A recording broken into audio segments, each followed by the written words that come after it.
नमस्कार. वैष्णव वास्तुज्योतिष या यूट्यूब चॅनलवर आपणा सर्वांचे सहर्ष स्वागत.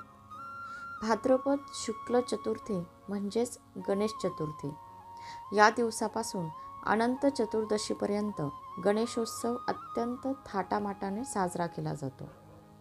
लहानांपासून थोरांपर्यंत सर्वांची अपार श्रद्धा असलेलं दैवत म्हणजे गणपती. भाद्रपद शुक्ल चतुर्थीस पार्थिव गणेशाचे पूजन करावे. या दिवशी पांढरे तीळ अंगास लावून स्नान करावे व त्यानंतर शाडूच्या गणेश मूर्तीची षोडशोपचारे अथवा पंचोपचारे पूजा करावी व त्यानंतर गणपतीस 10 लाडू व मोदकांचा नैवेद्य दाखवावा. गणपतीची मूर्ती कशी असावी याबाबत अनेकांच्या मनात संभ्रम आहे किंवा नवीन वेगळं असं काहीतरी करण्याचा तरुणांचा अट्टहास असतो. परंतु शास्त्रबाह्य गोष्टी केल्याने आपणच आपल्या संस्कृतीची अवहेलना करतो आणि त्यामुळे धार्मिकता लोप पावते.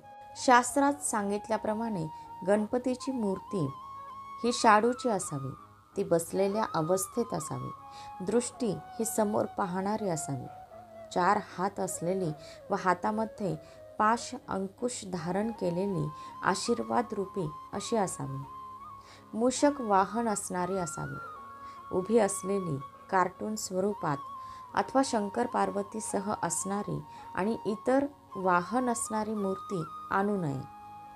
चिंतामणी कल्प या ग्रंथात सांगितल्याप्रमाणे गणपतीस कोणत्या दिवशी काय नैवेद्य अर्पण करावा ते मी आता सांगणार आहे. चतुर्थीला अनारस्यांचा नैवेद्य दाखवावा.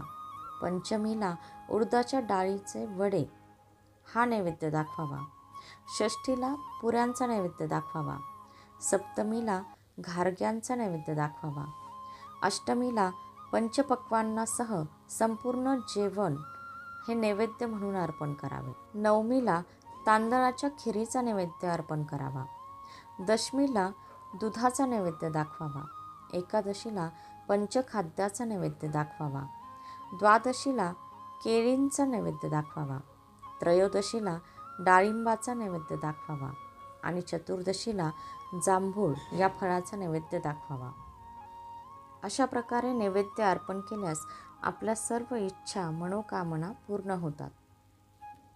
या प्रकारे नैवेद्य अर्पण करणे शक्य झाले नाही तर मनोभावे पूजा मात्र रोज करावी. शेवटी देव हा भावाचाच भुकेला आहे. त्याचप्रमाणे गणपतीस दुर्वा वाहताना दुर्वांचे देठ हे कुंकवात बुडवून वाढत्या तिथीप्रमाणे म्हणजे चतुर्थीस 4, पंचमीला 5 असे अनंत चतुर्दशीला 14 अशा वाहाव्यात किंवा दररोज 21 अशा वाहाव्यात. असा सर्व शास्त्रार्थ गणेश पुराण, चिंतामणी कल्प ग्रंथ, देशपांडे पंचांग, दाते पंचांग यामध्ये आलेला आहे. घरात गणेशाची स्थापना झाल्यानंतर कुटुंबातील सर्व सदस्यांनी रोज सकाळ संध्याकाळ एकत्र येऊन आरती करावी. गणपती स्तोत्र म्हणावे. शक्य असल्यास श्री गणेशाची भजने म्हणावीत, स्तवने म्हणावीत, आरती करावी व सर्वांनी प्रसाद भक्षण करावा. अशा प्रकारेच सर्वांनी 10 दिवस गणेशाची आराधना करावी. श्री गणेश विघ्नहर्ता आहेत, बुद्धीची देवता आहे व त्यामुळे गणेशाची भक्ती विघ्नांचा नाश करणारी अशी आहे आणि बुद्धीची देवता असल्याने विद्यार्थ्यांसाठी तर वरदानच आहे. अशा प्रकारे 10 दिवस गणेशाची आराधना करावी.